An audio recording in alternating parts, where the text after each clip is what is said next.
Hello, boys and girls. Parallel Wisdom here from B-Pow Picks. And it's the Stanley Cup Playoff Finals, baby. Coming up tomorrow, Saturday the 4th, I believe. Is that what it is? I never know the day. What day is it? 3rd? Yes. No, 3rd. 3rd. Got it. And I got a series pick for you. I know everybody in the land. You sent me all your photographs using swimming in your blueberry Jaime's body lube, and I appreciate that. That's fantastic. Send it to me on my Twitter at Perlo's NHLPOW. Send those to me. I'll send them out to the land as well. It was very exciting. We all gathered around. Hernandez and Melissa and Schmengi. We all gathered around, did a little Perlo dance, and watched all your videos that you sent, and took a look at the pictures. It was much frolic. Much frolic was in the land. Thank you. Okay, so the series, Florida Panthers and the Vegas Golden Knights. Now, I'm not going to post the statistics up here. I'll just let you know. You can believe me, you can go find it for yourself. Both of these teams have been outpossessed, outshot, and outchanced in every single series this year. I don't know if that's ever happened. Like maybe sometime before analytics or something like that. It's amazing.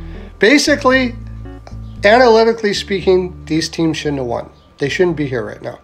So we're going to look at it. It happens. It happens. You get confidence. You get a high shooting percentage, which both Florida especially has a very high shooting percentage.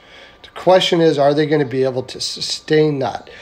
Both of them come in with a lot of confidence, and they're not holding their stick tight. So they're not hitting the post all the time. They're picking the corners. You can get away with having poor possession stats and that if you can pick the corners a lot.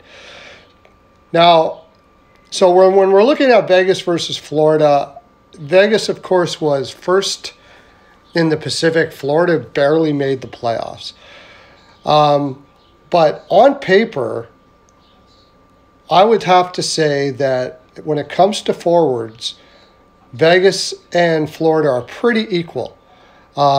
Maybe give Vegas a little more scoring depth on their fourth line with Carrier, Wall, and Colasar.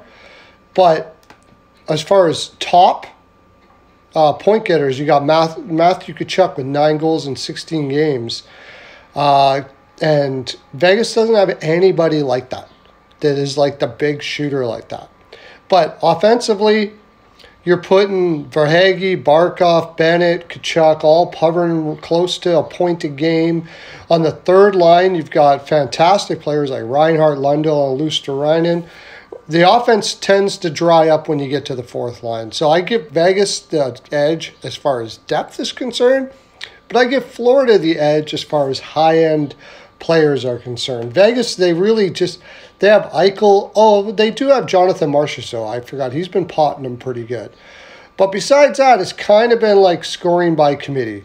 Chandler Stevenson's gone off every once in a while. Mark Stone is hovering close to a point a game. The third line, William Karlsson has been potting them quite a bit as well. And most of that has come in the last round, though. Before that, they weren't sinking as much as they were. Then you have a defense that is getting a lot of praise here in Vegas. But I got to tell you something. They have been playing a collapsed defense around Hill. And basically having to block a shit ton of shots all the time. And they've been doing it. But it's not a great way to play. That's why they've been outpossessed and outchanced. And that tells me that they don't really trust Adin Hill as much as you would think. Adin Hill's got fantastic numbers. But when you play a collapsed defense like that, goaltenders have a tendency to have really good numbers. Now, how do you combat that? Well, what I would be doing if I'm Florida is I'm sending it back to the point, especially with Ekblad, and I'm just bombing it. And I don't even care if I'm not even aiming for the net all that much. The first game or two, as much as I can, I'm going to shoot right at players. Just freaking ding them, right? Ankle high, mid high. Make them feel pain. And I'll tell you what, if you do that, they're not going to want to do that for a 7-game series, which I think is quite possible that this could go.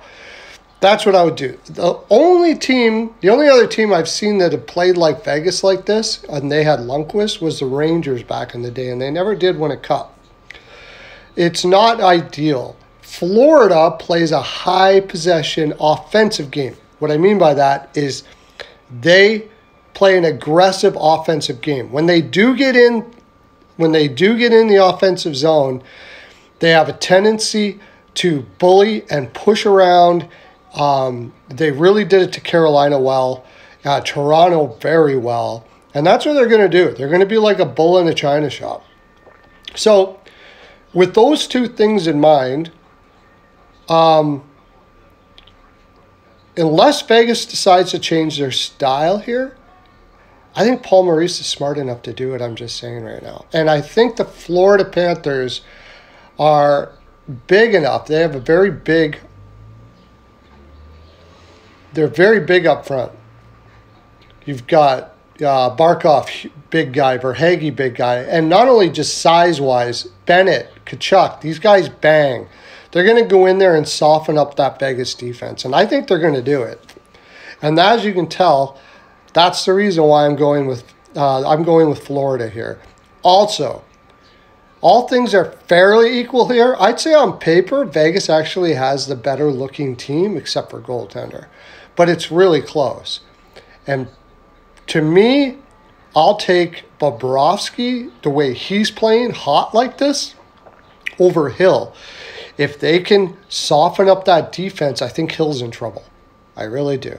If you soften up Florida's defense, by the way, I think Vegas for sure has a better defense on paper. I think Bobrovsky can still win this. Bobrovsky has been making saves and winning almost despite their defense, where Hill is doing very well mostly because of the way the defense is playing. So I think Florida will find a way to soften up Vegas's D, and they end up taking this series. So that's my pick. Florida money line. Excuse me. And I think it's going to go in 7. 6-7 for sure. It's a good bet. Take series to go 6 or 7. I don't know what you get on that. I think it's like minus 130 or something like that. I think that's a really good bet. All right, hit the link in the bio. Since hockey season started, we are up 424 units, and we just keep on going up and up. It's green all the time. Our baseball guy is usually 50 to 70 units a season, every season. He's never been red for a season, and we're kicking ass at it. So come over, bet some ball. Hockey season comes back, we're going to crush, and you get to make money in Frolic. Just the Frolic alone. Have a great day, everybody.